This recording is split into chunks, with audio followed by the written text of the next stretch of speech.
Bro, lo pernah bayangin gak sih ketika kalian ada di kamar mandi nih, kalian itu entah ngapain tuh, entah berak atau pipis atau mandi atau main sabun lah, terserah kalian. Nah, ketika kalian di kamar mandi ini, kalian kan ya menunggu sesuatu lah untuk dikeluarkan. Nah, ketika kalian menunggu ini dan sedang menghayati apa yang kalian lakukan saat itu, tiba-tiba ada sesosok makhluk ya, di mana makhluk ini memakai jubah merah dan memiliki topeng atau wujud lah wajah yang berwarna putih pucat. Dia datang dengan membawa golok dan segera menggorok leher kalian. Ingin tahu kan apa hantu yang satu ini? Jadi ayo kita mulai sesuai requestan kalian. Hantu Akamanto bersama saya Rafli. Selamat datang di Ngasik Horor.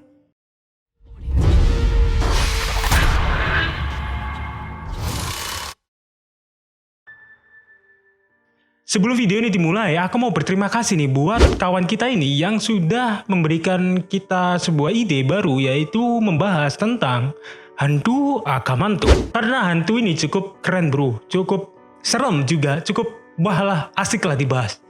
Jadi ayo kita mulai aja. Jadi buat kalian yang belum tahu hantu Akamanto ini apa sih sebenarnya? Jadi hantu Akamanto ini nih, ya ini itu hantu yang kayak manusia kurang lebih, tapi memakai jubah merah dan memakai topeng. Jadi nama makhluk ini juga berasal dari dua suku kata tuh, yaitu Aka yang artinya merah, Manto itu pelafalan mantel dalam bahasa Jepang. Jadi Aka Mantoru atau jubah merah. Ia dijuluki demikian karena wujudnya tadi tuh yang sudah aku sebutkan tadi, itu memakai wujud manusia yang menggunakan mantel berwarna merah dan memakai topeng berwarna putih. Ada juga tuh yang bilang kalau bukan topeng yang dia pakai, tetapi wajahnya itu emang sudah warna putih pucat. Dan biasanya hantu ini muncul tuh di balik bilik keempat di toilet perempuan. Jadi kenapa tuh di beberapa negara nomor 4 menjadi sangat serem? Salah satunya penyebabnya adalah hantu Akamanto ini. Konon nih, semasa hidupnya hantu Akamanto ini adalah sesosok pria yang cukup tampan banget malahan, bukan tampan lagi sih, tampan banget. Karena apa? Karena si cowok ini nih selalu dikejar sama anak perempuan. Saking gantengnya si cowok ini. Tetapi tuh di balik pesonanya ini terdapat jiwa psikopat bin kegelapan. Jadi sangat buruk lah.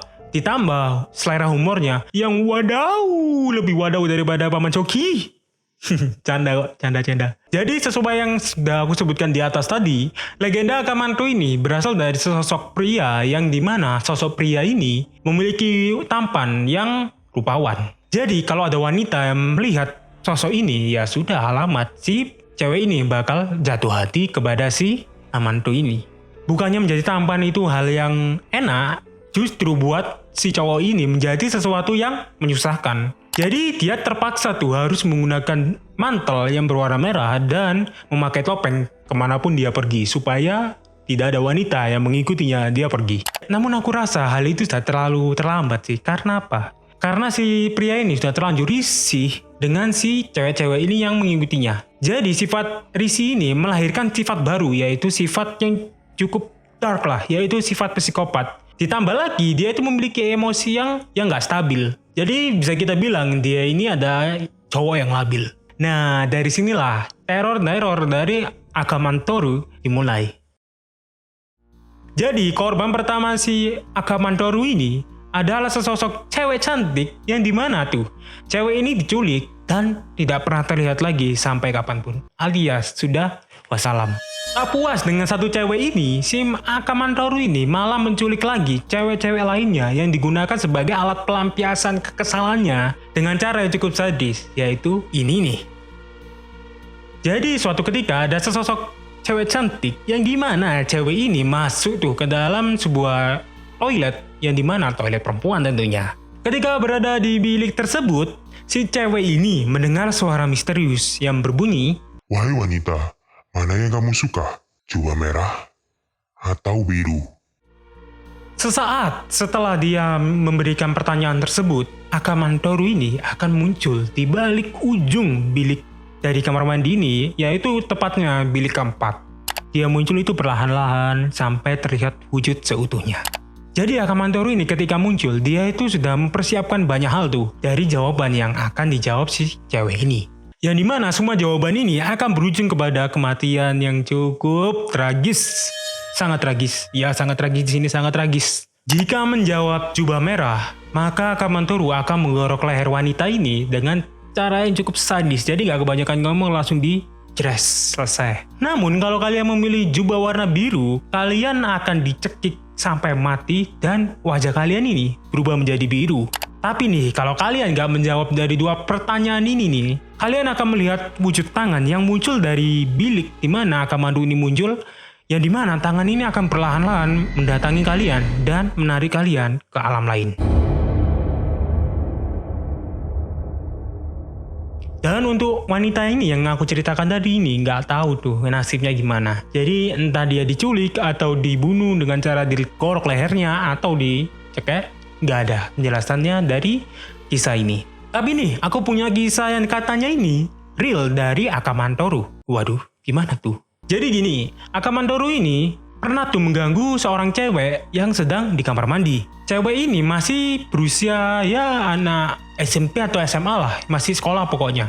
Dia itu masuk ke dalam kamar mandi yang dimana kamar mandi ini memiliki beberapa bilik. Salah satunya adalah bilik keempat yang paling ujung. Ya kurang lebih sama dari cerita yang pertama sebelumnya. Nah, ketika di kamar mandi ini, si cewek ini juga mendengar sesuatu yang ya sama kayak di atas tadi sih, kurang lebih. Jadi ada suara yang berbunyi. Bisakah kita memulai pemakaian jubah merahnya? Suara yang berasal dari bilik ujung nomor 4 itu membuat si cewek ini merinding. Ya, siapa yang gak merinding coba? Kalian lagi buang hajat, tiba-tiba ada suara random cowok dari ujung ruangan nomor 4 lagi. Ya jelas si cewek ini terus selesaikan buang hajatnya, dia langsung ke ruang guru untuk melaporkan kejadian tersebut. Sang guru yang mendengar kejadian ini segera menelpon polisi, takutnya ada hal yang tidak diinginkan. Jadi si guru ini menelpon polisi. Jadi singkat cerita, ketika polisi ini sudah sampai nih, ada 3 polisi yang diutus untuk mengecek keadaan tersebut. 2 cowok dan 1 cewek. 2 cowok ini menjaga di luar kamar mandi dan si cewek ini, polwan ini masuk ke dalam toilet. Ketika masuk ini, si polwan ini juga mendengar suara misterius ini nih yang berbunyi. Bisakah kita mulai pemakaian jubah merahnya? Tanpa basa-basi, polwan itu juga menjawab. Silakan saja, pakaikan ke aku. Setelah kejadian itu, terdengar suara teriakan yang cukup keras dari kamar mandi, serta suara benda jatuh, entah apa itu. Mendengar hal tersebut, cowok polisi yang ada di luar ini segera masuk untuk mengecek keadaan. Alangkah terkejutnya mereka, ketika mereka datang ini, mereka melihat polwan ini sudah bersimpah darah, dan bajunya ini berubah menjadi merah darah. Gimana nih menurut kalian tentang kisah Akamanto? Apakah Akamantoru ini termasuk setan yang cukup sadis atau cukup mengenaskan sih? Cukup dari sesuatu yang nggak terduga sih, dari sesuatu yang anugerah, katanya anugerah, menjadi sesuatu yang gelap. Coba deh tulis pendapat kalian di kolom komentar. Oh iya, jangan lupa untuk klik tombol subscribe, like, dan share-nya. Karena di video berikutnya, setelah video di hari Selasa, tepatnya di hari Kamis, aku akan ngupload tuh video sepasang kekasih hantu yang dimana ini sepasang kekasih ini memiliki perannya sendiri nih. Jadi si cewek ini memiliki peran A, si cowok memiliki peran B. Dengan latar cerita yang cukup kontra atau berbeda lah intinya. Penasaran kan hantu apa ini dua-duanya ini? Jadi subscribe aja karena aku akan membahas 2 hantu ini dalam 2 part. Jadi jangan lupa nyalain loncengnya dan I'll see you guys next time. Bye.